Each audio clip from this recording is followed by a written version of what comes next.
You ever walk away from a conversation just feeling completely misunderstood, almost like you were speaking a totally different language? It's this universal frustration, right? But what if the problem isn't just what we're saying, but who we think we're actually talking to? We're going to dive into a really powerful idea that might just change the way you see every single conversation from here on out. And that feeling? It's at the core of so many of our daily headaches. We try to be clear, we really do. We lay out our intentions, but somehow the message gets scrambled and it just creates distance instead of connection. So why does this happen so often? Okay, now here's where it gets really interesting. Our typical reaction is to just label the other person. We say they're difficult or unfriendly or maybe cold. But this quote, it just flicks the whole script. It suggests that what we see as a character flaw is actually a defense mechanism. And that simple shift in perspective, that right there is the key to everything. So let's start by just tearing down that label. Let's explore the myth of difficult people. What is really going on underneath the surface of these interactions we have? So, if difficult people aren't actually the real problem, then what is? Well, that brings us to a whole new way of looking at things, a framework for understanding basically everyone you meet. It's called the three people theory. It's a mental model that can, and I mean this, fundamentally change how you see other people. And, well, how you see yourself, too. So here's the core idea, the big aha moment. You're never really interacting with just one person. Nope. In any given conversation, you're actually dealing with a super complex combination of three different versions. There's the person they believe they are, the person you believe they are, and then the person they actually are.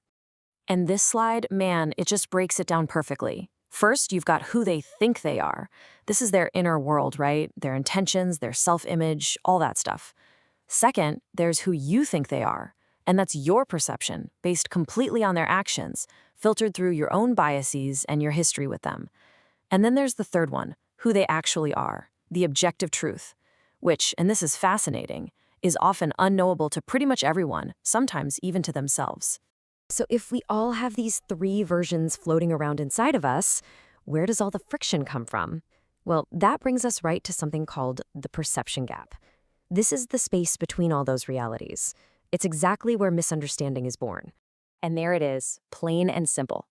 Conflict doesn't really live in reality, it lives in the gap, the space between their intention and your interpretation.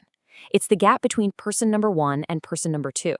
So when we get frustrated, it's because our version of them just doesn't line up with their version of themselves. Let's make this real with a super common example. Imagine someone sends you a very short, direct email.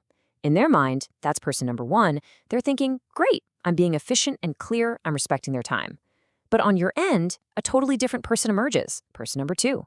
You read it and you think, wow, they're being so cold and unfriendly. You see? Same action, two completely different realities. Okay, so we get the theory, we can see the gap. Now what? How do we actually fix it?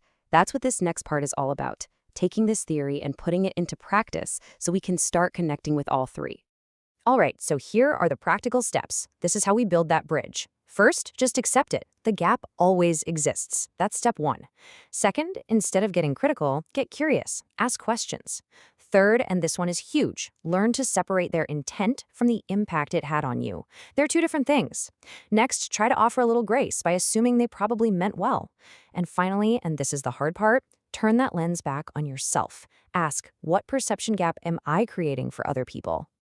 Now, when you start to actually put these steps into practice, this isn't just some minor little improvement. It is a total game changer. It basically becomes your social superpower.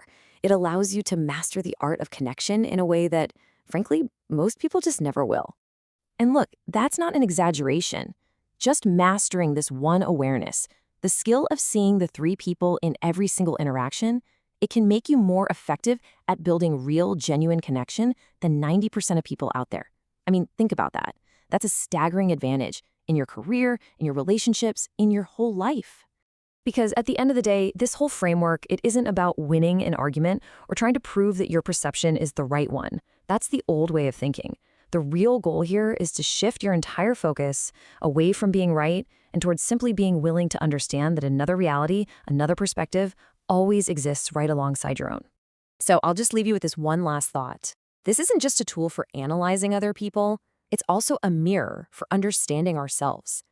As you go about your day today, ask yourself this question.